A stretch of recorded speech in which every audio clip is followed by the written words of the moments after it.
Hey, salut à tous, j'espère que vous allez bien. Par moments, ça peut nous arriver à tous de se sentir égarés, de ne pas savoir si on va réussir réellement à atteindre nos objectifs.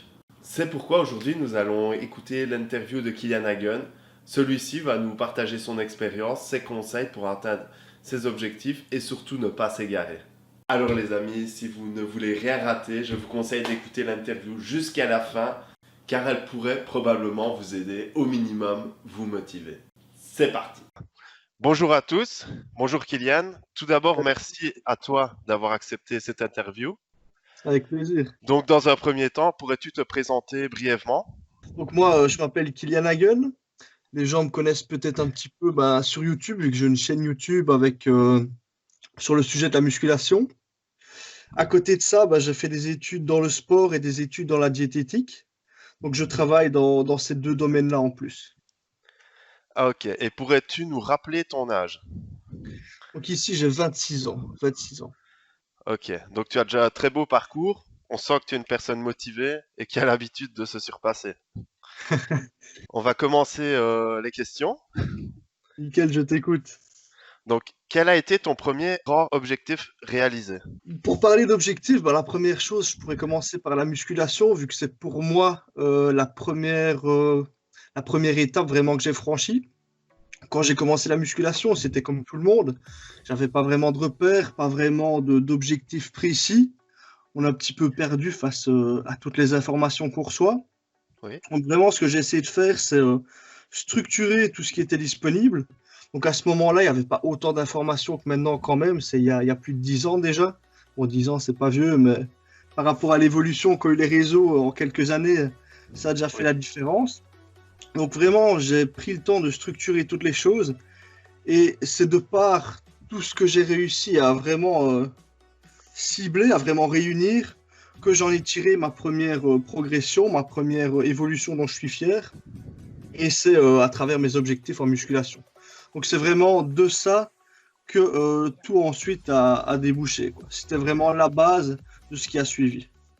Ah, génial. Et donc, tu as mis en place une stratégie pour arriver à ce premier objectif qui est de pouvoir faire de la musculation dans un cadre correct, c'est ça? C'est ça, donc en fait, moi j'ai besoin vraiment de repères précis pour arriver à évoluer dans quelque chose. Si je ne comprends pas exactement ce qui se passe, si je me sens un petit peu perdu, je ne saurais pas évoluer. Donc en gros, je vais simplifier entre guillemets les choses d'une certaine façon, de façon à ce que je puisse les utiliser par la suite, quoi. Donc c'est vraiment le fait d'avoir réuni tout ça qui m'a permis par la suite d'évoluer avec des bases plus ou moins saines et une structure qui est solide, quoi. Ok, donc pour toi, mettre en place la stratégie gagnante, on pourrait dire qu'il faut pouvoir s'informer et se donner son propre avis avant d'y aller, de passer à Voilà, l'action. vraiment réussir, c'est comme quand on construit une maison. C'est quelque chose que tout le monde dit souvent, mais si tu construis ta maison sur du sable, sur un sable mouvant ou quoi, tu peux même avoir la plus belle maison au monde, elle va pas tenir. Donc à partir du moment où toi tu arrives à te dire, ben voilà, je vais investir dans une base solide, à partir de ça, tu peux en faire tout ce que tu veux, quoi. Ok, et justement, par rapport à ça, quelles ont été les principales difficultés et comment les as-tu surmontées? Ah, je pense que la plus grosse difficulté, c'est arriver à trouver ce qui est vrai, ce qui ne l'est pas, ou en tout cas ce qui va nous servir et ce qui ne nous servira pas, quoi. Il y a quelques années, comme je disais, tout ce qui était réseaux sociaux et tout ça, c'était un peu moins développé. On avait accès quand même à un petit peu moins d'informations que maintenant. Donc les choix ont été plus faciles à faire. Je dis pas qu'il y avait que des bonnes choses, mais on avait peut-être un peu plus facile à trouver le bon du mauvais. Donc ça m'a aidé. Maintenant, c'est clair que l'expérience personnelle va aussi beaucoup jouer. L'expérience personnelle et aussi l'entourage. Parce que Oui. on peut pas seulement hors de notre expérience trouver, voilà, ça c'est juste, ça c'est faux. Il faut aussi un petit peu tenir compte des autres. Comment est-ce que ça s'est passé pour lui? Comment est-ce que ça s'est passé pour elle? Et c'est en fonction de tout ça qu'on peut en trouver une solution, quoi. Ok, c'est génial. Et par rapport à ça, as-tu eu des moments où tu étais un peu plus démotivé? Je vais dire, pour les moments démotivés, il y en a toujours quand on foire quelque chose, vu qu'on réussit pas à tous les coups, ça c'est logique. Donc ouais, il y a eu des moments où j'étais un peu plus démotivé. Maintenant, je sais pas si c'est moi ou si c'est comme ça pour à peu près tout le monde, mais je vais avoir des moments. où je serai très démotivé, mais ça va juste vraiment, réellement durer que quelques minutes. Après quelques minutes, je vais reprendre un petit peu les rênes, quoi. Et je vais me Oui. rendre compte, ben, non, c'est reparti au renvoi. Bon, il y a un truc qui a foiré. On va essayer ça différemment. C'est vraiment toujours problème, solution. C'est à chaque fois comme ça que je fonctionne. Ok, et tu as facile à trouver des solutions chaque fois que tu tombes devant un problème, c'est ça? Je veux dire, facile à trouver des solutions, non. Maintenant, trouver des pistes, oui. Donc, à chaque fois que je vais trouver un problème, je vais commencer du coup alors par la piste et je vais la tester. Elle fonctionne pas et c'est comme ça que j'avance, quoi. Maintenant, c'est clair qu'à chaque problème, on va pas trouver des pistes qui sont ridicules. Il faut qu'elles soient un minimum réfléchies aussi. Donc, je vais pas me lancer dans quelque chose si je vois que ça a très peu de chances de réussir, quoi. Ok, génial. Ton objectif pour l'année 2020? Ah, là, du coup, ce qui se passe, donc moi, ça fait quelques mois, non, ça fait quoi, ouais. Je réfléchis. Donc, j'ai commencé vraiment à travailler en octobre. Donc, ouais, ça fait quelques mois que j'ai commencé à travailler réellement, donc sur tout ce qui est suivi. Donc, mon Félicitations, objectif, hein. bah, c'est continuer à faire, je te remercie, c'est continuer à faire évoluer tout ça, quoi. Vraiment évoluer un maximum et aller le plus loin possible, moi m'épanouir dans ce que je fais et aider les autres. Ah bah génial, mais je pense que l'objectif est déjà bien commencé, ça fait moins d'un an et tu as déjà des bons retours, non? C'est ça, franchement, pour le moment, donc je suis vraiment satisfait. Le truc, c'est que quand j'ai commencé, étant donné que bon, moi j'avais l'avantage d'avoir YouTube euh, comme façon de me mettre en avant, je savais pas du tout ce que ça allait donner. Donc ça allait peut-être donner rien du tout. Donc peut-être que les gens allaient pas spécialement avoir envie d'avoir un suivi. Et au contraire, Oui. peut-être qu'il allait y avoir énormément de monde qui allait en demander. Donc j'étais un peu perdu. Mhm. Et bon, les premiers mois m'ont permis de me rendre compte de ce qui était possible, de ce qui ne l'était pas. Et sincèrement, pour le moment, bah, je suis satisfait de ce qui se passe. Ah bah génial. Une phrase pour motiver les internautes? Ah, c'est vrai qu'une phrase, j'avais pas vraiment réfléchi à ça. J'aurais peut-être une autre question à te poser, c'est si t'es coaché, Ouais, si le coaché vient vers toi et te dit écoute Kylian, j'ai envie de, on va dire, perdre 10 kilos sur l'année, mais je n'y arrive pas. ouais. Voilà, il n'y arrive pas. Pourquoi? Parce qu'il a des tentations à gauche, à droite. On l'invite à un repas, il a deux, trois paquets de chips dans l'armoire. Comment pourrais-tu réagir face à ça? Déjà, la première chose que je lui dirais, bah, c'est voilà, tu fixes tes objectifs. Donc, si le mec a envie de perdre 10 kilos et qu'il n'y arrive pas, c'est clairement que l'objectif de perdre 10 kilos, il n'est pas prioritaire. Donc, il n'y a pas besoin que ce soit le but dans sa vie de perdre 10 kilos, mais ça doit être mis quand même dans une place assez élevée par rapport à ses priorités. Donc Voilà. déjà avec ça, bah, il va prendre le temps de réfléchir. Voilà, moi, est-ce que réellement j'ai envie de les perdre? Et si c'est le cas, c'est pas le cas pour tout le monde, même s'il le croit, ça c'est clair, sinon tout le monde y arriverait. Mais si c'est le cas, il se donnera les moyens de mettre en place toutes les stratégies pour y arriver, simplement. Ah, génial. Donc, les amis, comme vous voyez, Kylian prône de donner un ordre de priorité par rapport à ses objectifs. Voilà, je trouve que c'est vraiment quelque chose de très important parce que bon, là, ça va peut-être faire un peu excessif ce que je dis, mais il y a quand même énormément de personnes en surpoids. Euh, Chacun est comme il veut, c'est clair. Maintenant, je pense que parmi toutes ces personnes en surpoids-là, il y en a beaucoup qui ont envie de changer. Quand je dis en surpoids, c'est aussi des personnes aussi, il y a des personnes qui sont maigres qui ont envie de devenir plus musclées, donc l'un et l'autre. Le truc, Mhm. c'est que parmi toutes ces personnes-là qui ont envie de changer, combien est-ce qu'ils le font réellement? Il n'y en a pas beaucoup.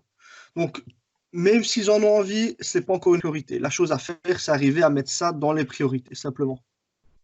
Voilà, ben, je pense que vous avez, vous avez compris euh, ce dont Kylian nous parle. On tombe tous face à ça, face à des choses dont on a envie et on n'y arrive peut-être pas. Il faut se remettre en question, est-ce qu'on en a vraiment envie ou pas? Si oui, bah comme Kylian vous dit, ça va venir. Il faut pouvoir mettre les priorités. Voilà, et surtout, ne pas oublier que bon, on en a envie, on est motivé, mais ça demandera quand même énormément d'efforts. On n'a pas tous en rien. Donc, il faudra travailler pour y arriver. Ça, c'est clair et net, quoi. On a l'habitude de voir tout sur les réseaux sociaux, tout a l'air accessible. Il y a plein de personnes musclées, il y a plein de personnes qui sont bien, mais c'est clairement pas le cas de façon générale. Donc, c'est une illusion un petit peu que les réseaux nous renvoient. C'est quelque chose qui n'est pas réel. Donc, pour arriver à quelque chose de grand, un objectif, il faut vraiment s'en donner les moyens parce qu'au final, ça reste quelque chose d'extraordinaire, entre guillemets, quoi. Ouais, voilà, c'est exactement ce que je pense par rapport à ça, Kylian. Génial, tu me rejoins sur ce point. À savoir qu'il faut faire des gros efforts, que les efforts payent, et n'oubliez pas aussi de fractionner vos objectifs. Donc, si vous voulez perdre 10 kilos sur l'année, pourquoi pas planifier 2 kilos sur les 2 prochains mois. Voilà, c'est ça, c'est vraiment la somme des petites choses qui va faire une grande chose. Parce que c'est comme il y a beaucoup de personnes qui commencent en musculation et qui ont pour objectif de ressembler à un tel ou un tel. Évidemment, c'est pas le petit maigrichon à qui ils veulent ressembler. Ils ont directement des objectifs énormes.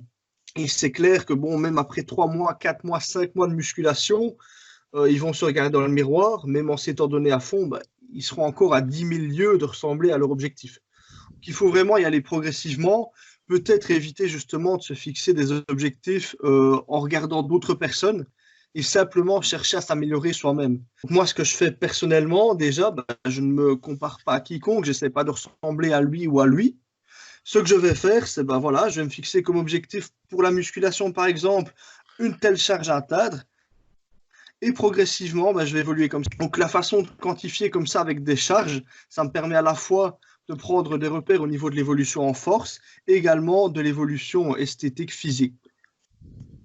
Ah ben ça va, génial. Donc les amis, n'oubliez pas que voilà, ce dont Kylian parle, ce n'est pas applicable seulement qu'au domaine de la musculation, de la diététique, vous pouvez appliquer cela vraiment à tous vos objectifs. Voilà, c'est ça. Et c'est que là, tu parles, en fait, moi, je parlais de la musculation, je peux aussi parler au final de YouTube, c'est quelque chose qui est facilement quantifiable, vu que tu arrives à regarder le nombre de vues que tu as, le nombre d'abonnés, et c'est vrai que tu te dis pas du jour au lendemain, bah, je commence YouTube, je veux 100 000 abonnés. Non, d'abord, tu en veux 1000, puis après 1000, tu en veux 10 000, etc. Et tu évolues comme ça. Donc, petit à petit, et essayer de quantifier autant que possible, même si c'est pas toujours facile. Ben, merci grandement pour ton intervention, Kylian. Tu as Avec apporté, plaisir. tu as apporté beaucoup de bagages, d'expérience, et j'espère que ça va vous aider, les amis. Kylian, Ouais, je t'écoute. que tout se passe bien pour tes futurs projets, et à bientôt. Eh ben, je te remercie, à toi aussi. Ciao, ciao. Peu importe d'où tu as démarré, peu importe les obstacles que tu vas rencontrer, tu peux atteindre tes objectifs.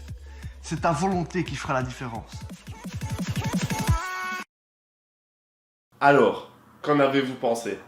Ce que j'ai personnellement retenu, c'est qu'il faut pouvoir mettre des priorités et être sûr qu'elles soient vraiment dans le top des priorités pour nous. Par exemple, j'ai envie de faire du sport, de perdre peut-être du poids ou prendre de la masse, mais si je reste tout le temps devant la télé et que je ne prends pas le temps de me lancer à faire l'entraînement, ben, ça ne va pas m'aider à aller vers mes objectifs. Donc, est-ce que la télé est une priorité au-dessus de l'entraînement? Ben, on pourrait se dire que oui. Alors l'objectif, c'est d'inverser la tendance. D'autres exemples, hein. Est-ce que manger plein de friandises est plus important que perdre du poids? Est-ce qu'acheter le dernier objet qui est à la mode est plus important que de faire grossir ses économies? Est-ce que jouer devant le PC est plus important que la progression de son entraînement qui est déjà planifié? À chaque fois que vous doutez, pensez à ces questions. Donc pensez à votre priorité et pensez à ce que vous faites maintenant. Est-ce que ta est plus important que ma priorité? Comme le dit aussi Kylian, la volonté est super importante. Si la volonté n'est pas au top comme la priorité de nos objectifs, il va y avoir un problème. Il va y avoir un problème et on ne sera pas à fond dans ces objectifs. Et l'objectif, c'est de se donner à plus de 100% pour pouvoir les atteindre parce que ce n'est pas une route facile. Comme la volonté est aussi très importante, c'est pourquoi le prochain interview avec le Dimagine, ceux-ci nous parleront de la volonté du dit. Ce duo de choc va vous aider à y voir plus clair. Ils vont vous montrer jusqu'à quel point il faut aller pour réussir ses objectifs. Et par la même occasion, entretenir la volonté du dit. Alors que tu sois fan de Goku, de l'équipage au chapeau de paille, ou plutôt de Konoha, ou même pas, de la prochaine interview, vous allez découvrir comment rester motivé et comment entretenir cette flamme qui est la volonté du dit. Alors, vous allez découvrir le Dimagine. Ce couple n'a pas hésité à sortir des sentiers battus. Celui-ci a réussi à créer un beau projet. On leur disait non, mais pourtant. Alors les amis, l'interview du Dimagine sortira le 1er juillet. Restez connectés, n'oubliez pas que la motivation c'est très important. Donc on y va. N'oubliez pas de liker l'interview si vous avez vraiment aimé. Et n'hésitez pas à partager. Merci encore à toi Kylian. Et bonne journée à tous. À très bientôt.